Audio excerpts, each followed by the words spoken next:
My dear, loyal brothers, the Risale-i Nur meets with you in my place and gives excellent instruction to the new brothers who are eager for it. We have seen from experience that to be occupied with the Risale-i Nur by either studying it or reading it out loud or writing it out affords an expansiveness to the heart and ease to the spirit, health to the body, and makes sustenance plentiful. Now, a hero of the Risale-i Nur like Husrev has been bestowed on you. God willing, the school of Joseph will be another blessed place of study, part of the Madrasat Zahra.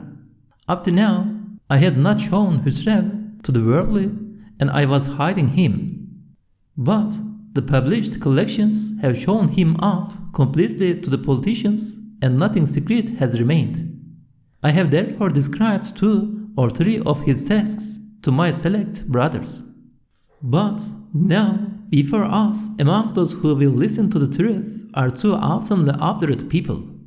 One of them emerged in Emirda on account of both atheism and communism, and the other here. They are trying with extreme cunning to alarm the officials and turn them against us with slander. At present, we have therefore to act with the greatest caution and not be scared, and to bide our time relying on God till His grace comes to our assistance. In His name be He glorified, and there is nothing but it glorifies Him with praise. My friends in prison and brothers in religion, it occurred to me to explain a truth to you which will save you from both worldly torment and the torment of the hereafter.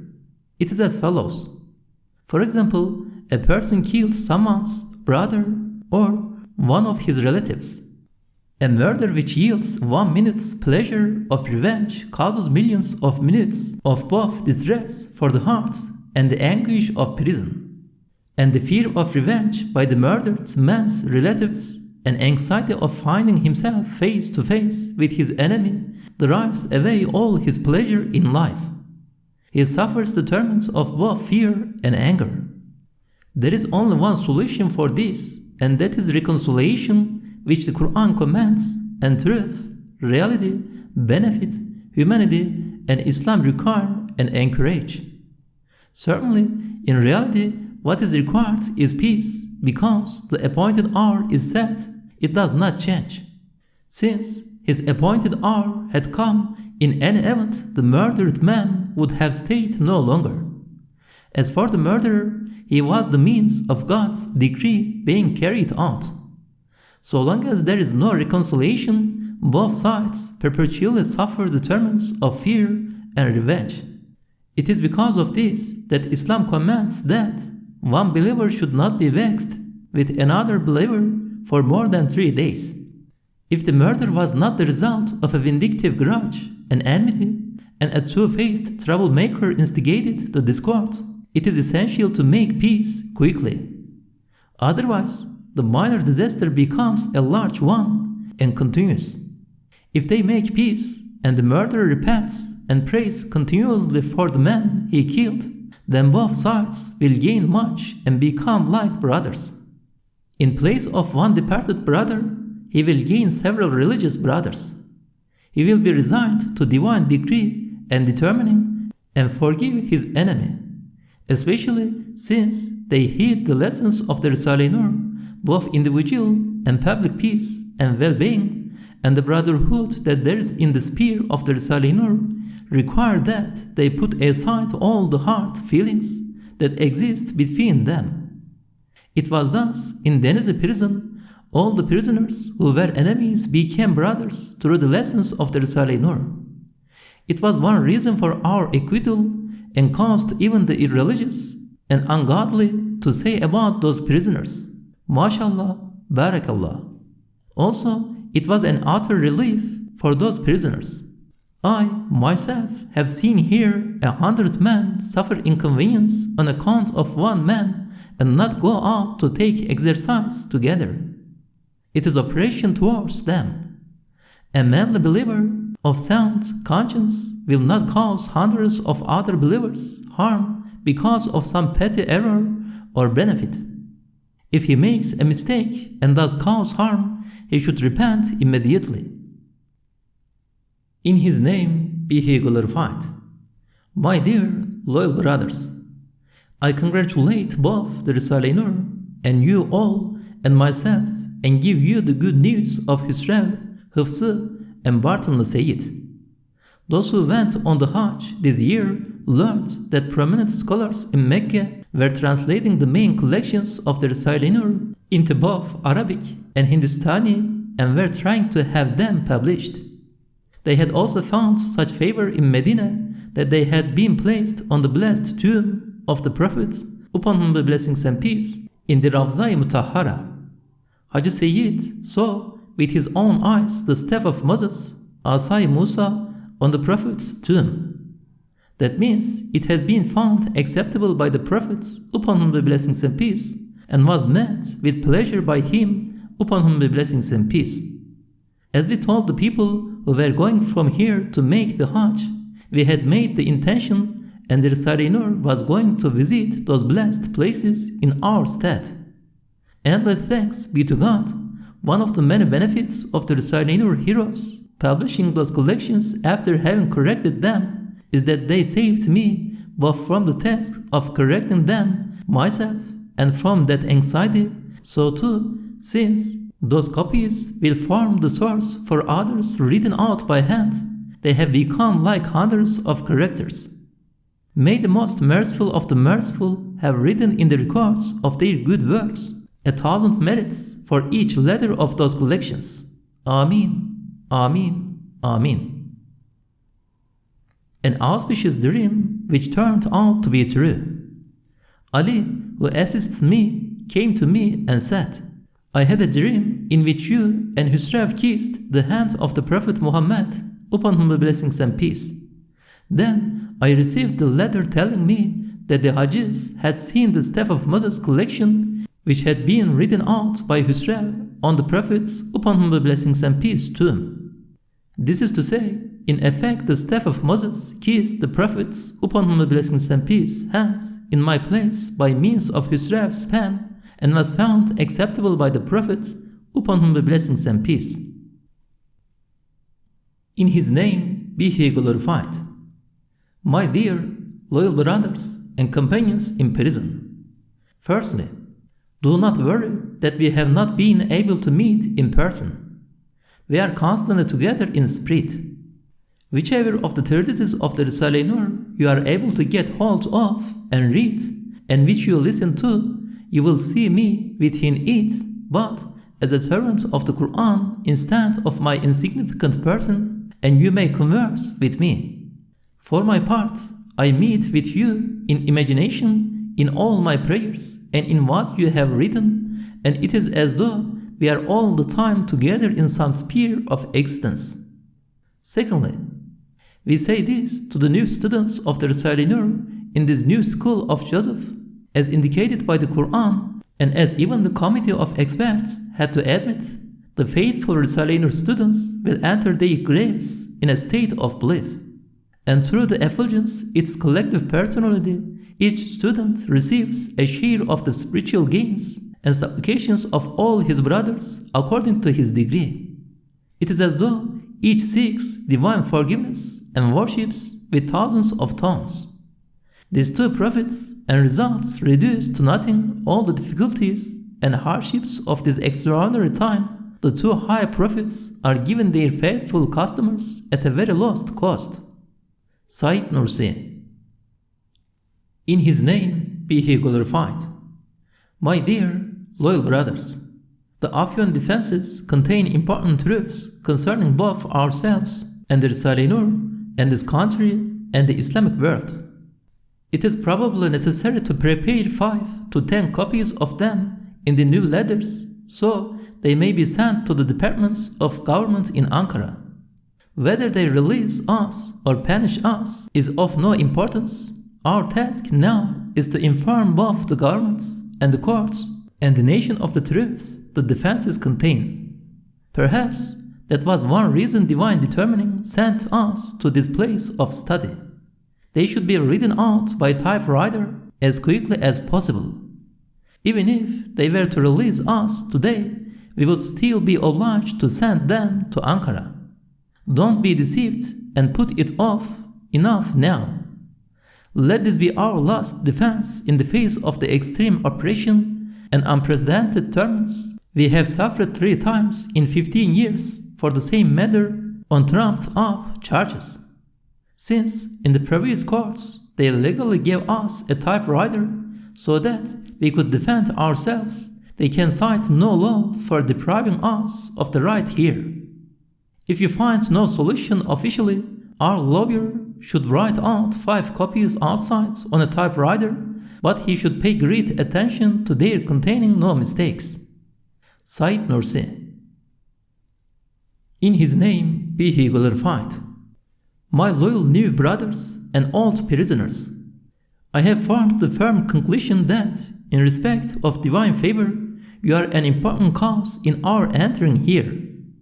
That is to say, with its consolation and the truth of belief, the Risale-i Nur is to save both you from the distress of this calamity of prison and from much worldly harm, and your life from passing profitlessly and in vain through grief and sorrow, and being wasted on the winds of fancy, and your hereafter from weeping like your world is weeping now. It is to provide you with true solace. Since the reality of the matter is this, of course, you must be brothers to one another, like the Denizli prisoners and students of the Risale-i Nur. You can see that they examine all your possessions and food, bread, and soup which come from outside, so that a knife does not get in among you and you do not attack one another. The warders who faithfully serve you suffer much trouble. Also, you do not go out to exercise together as though you were going to attack one another like wild beasts. New friends who are by nature bold and courageous. With great moral courage, you should say to the group at this time, if not knives, but mausers and revolvers were given us and the order to fire as well, we would not hurt our friends who are unfortunate and suffering this calamity like ourselves. Through the guidance and at the command of the Qur'an and belief and Islamic brotherhood and our interests, we have decided to forgive them and to try not to offend them, even if formerly there were 100 reasons for our hatred and hostility. So, transforming this prison into an auspicious place of study. My dear loyal brothers, just as every group of the worldly engaged in politics, art, or some duty, or some task related to the life of society, or some particular commercial activity, gathers together in congresses of a sort to discuss its work, so the Risale-i Nur students who are engaged in the sacred service of certain affirmative belief have gathered together in the congress of the school of Joseph at the order of divine determining, impelled by dominical grace. God willing, numerous valuable, beneficial, and significant results will be bestowed in consequence, and that if the leading students have a value of 1 in other places like an alif, here, coming shoulder to shoulder with 3 other alifs and meeting with them, they will become 1,111, and in consequence of this coming together, their value, and God willing, their sacred service and reward will be 1,000-fold. The single alif will become 1,000. In his name be he glorified. My dear loyal brothers, the reason they nailed up my window today was my greeting the prisoners in connection with the trial. They apparently made something else the pretext. Don't be at all anxious. On the contrary, I am earnestly and sincerely pleased because they are preoccupied with my unimportant person and not causing too much trouble to the Risale-i Nur and its students. Since they are persecuting me by insulting and tormenting my person, it means they are not doing the same to you and the Risale-i Nur and its lessons. To an extent, they are interfering with the Risale-i Nur, so I offer thanks in patience and am not anxious. You too should not be at all upset. I am of the opinion that our coward enemies directing the attention of the officials towards my person is an instance of divine favor and a good thing from the point of view of the well-being of the Risale-i Nur and its students. Certain of our brothers should not become angry and speak sharply. They should act circumspectly and not become alarmed. They also should not speak of this matter to everyone. For there are spies who attach the wrong meanings to what our naive brothers and those who are not yet accustomed to being cautious say. The spies make mountains out of molehills and may inform on them. Our situation now is no joking matter. Nevertheless, do not be at all worried. We are under divine protection and are resolved to meet all hardships with perfect patience, indeed with thanks. We are obliged to offer thanks for a small amount of hardship yields plentiful mercy and reward. Said Nursi. In His name be He glorified. My dear loyal brothers, for two important reasons and in consequence of a powerful warning, I have been obliged to leave with respect to the heart the task of all the defenses of the Risale-i Nur students who have been sent here and will be its leading students in the future, especially H, R, T, F, S. First reason, I understood certainly both in the examining magistrate's office and from numerous other signs that as far as they possibly can they are trying to make difficulties for me and to prevent me defeating them intellectually, and that they have received official communications. They are not allowing me to speak on various pretexts, as though, if I do, I shall display political and scholarly prowess sufficient to silence the court and practiced diplomats. In fact, while being questioned, I replied, I don't know, to one of the questions. In astonishment, the judge asked, how could someone of your extraordinary intelligence forget something? They suppose the wondrous elevatedness of the Risale-i Nur and its scholarly findings to be the product of my thought, and they have taken fright. They do not want to let me speak. Also, they think that anyone who meets with me immediately becomes a devoted Risale-i Nur student, so they do not allow me to meet with anyone. The head of the Directorate of Religious Affairs even said, whoever meets with him is immediately drawn to him, his power to attract is considerable. This means that the best thing for us now is for me to hand over my work to you. And my old and new defense speeches, which you have, should take part in your consultations in my place. That is sufficient. The second reason, this is being left to another time. However, a brief indication of that warning is this: an extremely powerful duty which looks to the hereafter and an effective state of mind which for 25 years have made me give up politics, newspapers, and other transitory things and prevented me being occupied with them are most definitely preventing me being preoccupied with this question in detail. When consulting with your two defense lawyers, you may sometimes discuss my duty too. My dear, loyal brothers, this was imparted to me now as I was performing the prayers. Because of their excessively good opinion of you, your brothers await instruction and assistance, both material and spiritual, from you.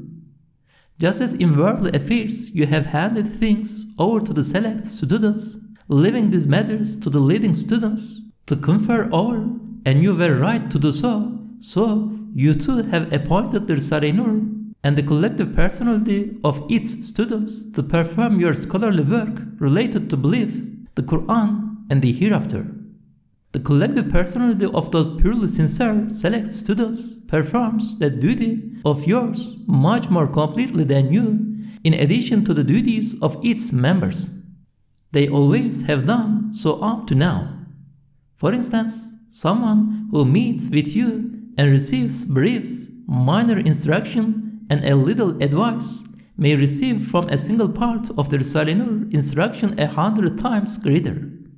they may also receive advice from it, thinking that their collective personality, whose station is extremely elevated and prayers acceptable, is an ustad and helper who, God willing, is always with them. It was consolation for my spirit and good news, and made me feel at peace. My dear, loyal brothers, there being 2 small explosions in 2 days in extraordinary and meaningful fashion when there was no apparent reason for them does not resemble chance. The first, the cast iron stove in my ward suddenly made a loud bang like a revolver, and the thick, strong iron of its lower part exploded like boom, splitting into 2 pieces. Hamdi, the teller, was startled, and we were left in astonishment. For on numerous occasions this winter it had been red hot with the coal and had withstood it. The second day in Faizi's ward, for no reason at all, the beaker on top of the water pitcher suddenly disintegrated in extraordinary fashion.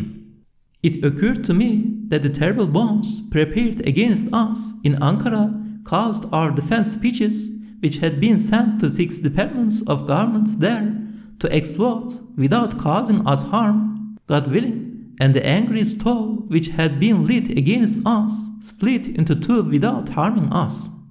It is also possible that my beloved stove, my only and very useful companion, listened to my sorrows and entreaties and was giving me the news: "You are going to depart from this dark dungeon, no need remains for me." In His name be He glorified. Today, on receiving a spiritual warning, I felt a disquiet, a grief on account of you. Just when I was feeling upset at those of my brothers who, being anxious about their livelihoods, want to be released quickly, a blessed memory occasions a truth and some good tidings to be imparted to me. The 3 months will begin in 5 days' time, which are truly blessed and are the months of highly meritorious worship. For if the reward yielded by good works at other times are 10-fold, in the month of Rajab they are more than 100-fold, in Shaban they exceed 300-fold, and in Ramadan they reach 1,000-fold, while on Fridays in Ramadan they reach thousands, and on the night of power may reach 30,000. It is certainly highly profitable, therefore, to spend those 3 months, which are thus a sacred market for the trade of the hereafter, earning plentiful gains for it, and an exceptional exhibition for the people of reality and worship, and in 3 months may secure for the believers as a life of 80 years in the school of Joseph, which increases the profits 10-fold. Whatever the hardships suffered, they are pure mercy. As with worship, so with the service of the Risale-i Nur, with respect not to quantity but quality, its profits are 5-fold. For people are continuously entering this guest house, then being released, and they are means of the Risale-i Nur's lessons being disseminated. Sometimes one man's sincerity yields the benefits of 20 men. It is of no importance if such a man suffers a little hardship and distress, so that the mystery of the Risale-i Nur's sincerity might spread among the unfortunate prisoners who are inclined to be political heroes and are much in need of the Risale-i Nur's solace. In regard to the problem of livelihood, since these 3 months are a market for the hereafter, I felt perfectly easy at it and understood that being here in sight until the Bayram is a great bounty, for since all of you were sent to this prison in place of numerous other Risale-i Nur students, and some of you in place of 1,000, they will help out in your business outside. Said Nursi. In His name be He glorified. My dear loyal brothers, firstly, I offer you congratulations with all my heart and soul for the month of Rajab and the holy night of the Regaib tomorrow. Secondly, don't give up hope and don't worry or be alarmed. God willing, divine grace will come to our aid. The bomb that was being prepared these last 3 months exploded. The news given by my stove, Feyzi's beaker, and Hüsrev's 2 drinking cups turned out to be true. But it was not terrible, it was slight. God willing, the fire will be extinguished completely. All their assaults are to discredit my person and taint the Risale-i Nur's conquests. The blow of the man more harmful than the coward dissembler in Emirda, and merely a pawn in the hands of secret atheists and the semi-hoja who favors the innovations were trying to strike us as hard as they could, was reduced 20-fold. God willing, they will cause us not even one wound, and what they think and intend and their plans to scare us away from each other and from the Risale-i Nur will come to nothing. It is absolutely essential that out of respect for these blessed months, trusting that they are gaining abundant reward for us, we steadfastly offer thanks in patience and relying on God, submit to the rule. He who believes in divine determining is saved from unhappiness. Said Nursi.